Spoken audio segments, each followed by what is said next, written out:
What's going on, everybody, and welcome to the Other Side of the Firewall podcast, where we talk about the latest and greatest in cybersecurity news, as well as we highlight those movers and shakers and glass ceiling breakers, those people of color who made it to the other side of the proverbial firewall.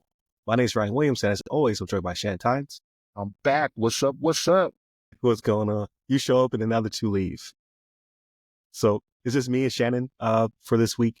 Unfortunately, Chris and Daniel could not make it, but we have some really good topics to discuss, as well as definitely tune in for all of the shenanigans on Friday's episode. So Monday, Tuesday are topics, Wednesday discussion, Thursdays Ask CISSP. I won't have one for this week, but I will have one for next week. I have an interview with Lynn Dom from WeSys already in the can. I just have to finish editing it.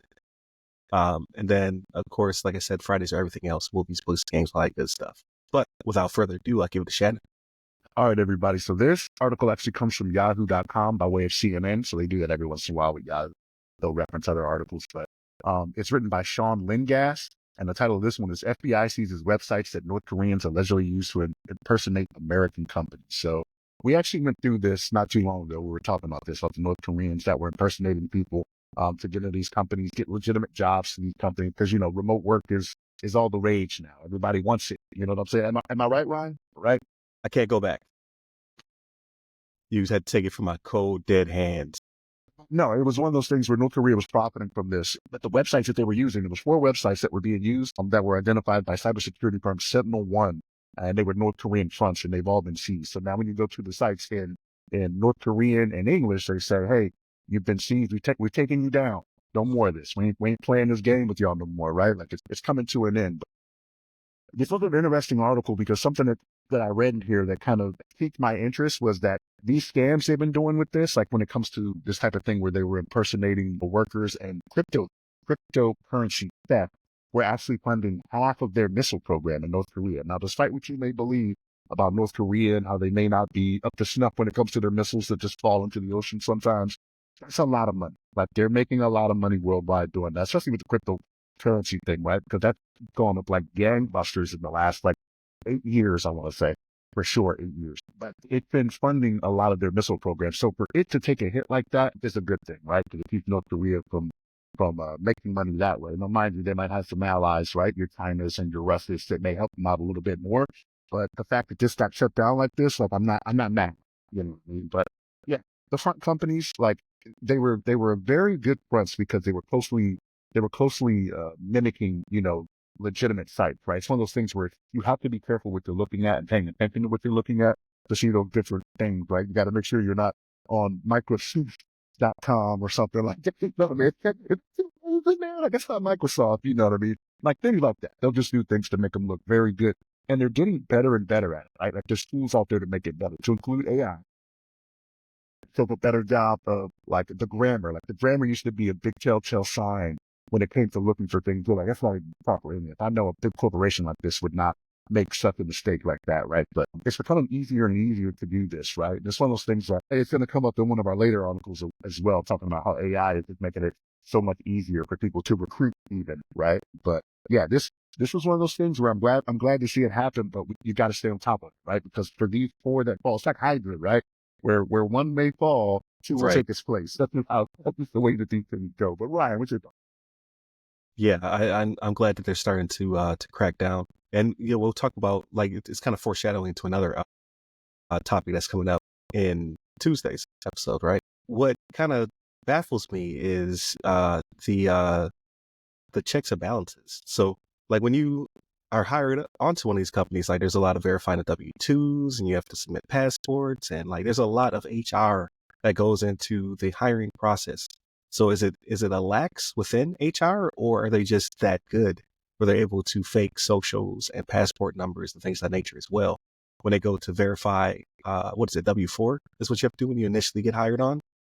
And I-9. W-4 and I-9, yeah. Yep. Yeah. So that is supposed to verify that you're a real person and keep the company out of trouble, right? When it comes to tax, things of that nature. But no, North Korea is able to circumvent it and get around it, apparently. So if they, like you said, if they took down 4 websites, there's probably another 40 out there. But It's better than doing nothing. So it's a good start, and hopefully this does deter their kind of siphoning of American dollars and cryptocurrency to work on the weapons program and things of that nature. So it's just not feeding the stray cat at this point.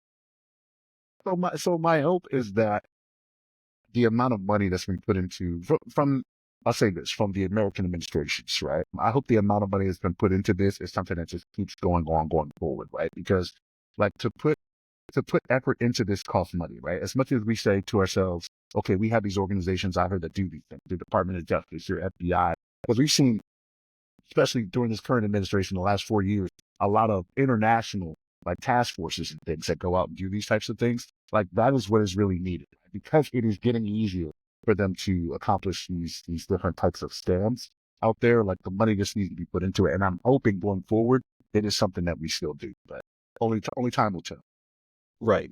We'll find out in January. But so that again, I maybe I'm being overly optimistic, but I think that is the status quo that will continue to flow. There'll be a lot of changes coming up. Like, don't get me wrong, but I think when it comes to cybersecurity and our current investment and just the path moving forward, I believe there won't be that much disruption. But again, time will tell. I think Jen Easterly already put her notice in. So, because every administration, they're going to hire somebody else, right? That's just the way it is. They rarely keep the incumbent. So, Well, I think it's standard though.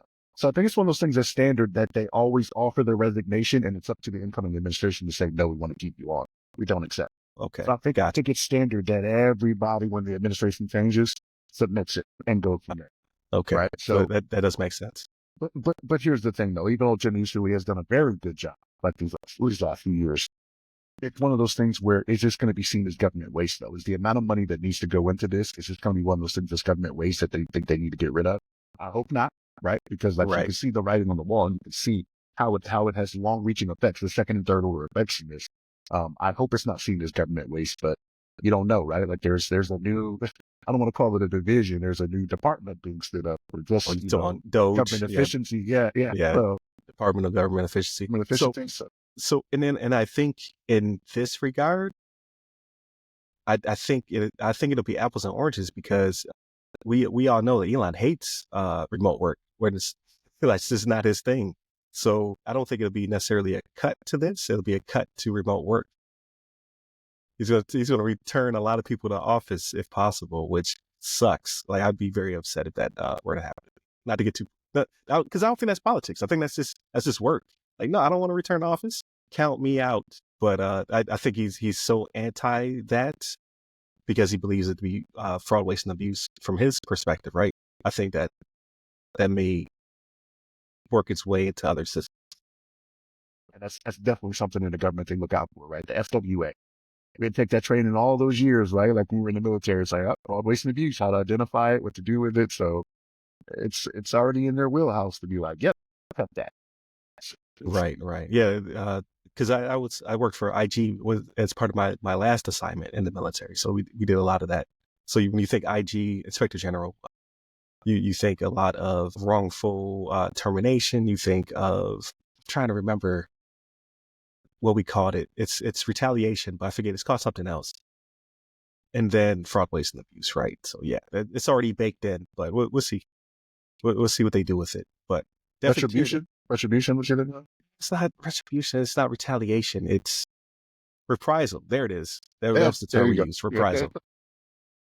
But yeah, so we'll see what they decide to do with a lot of our current initiatives when it comes to cracking down on these would be impersonators and bad actors on the internet. Continue to tune in. Hit us up by all the websites that go by our name. You can hit me up on all of the social medias. You can hit up the website on the other side of the firewall, the other side of the FW, or ask a CISSP. You can find me at RyRy Security Guy. That's RYRY Security Guy, pretty much on all the platforms.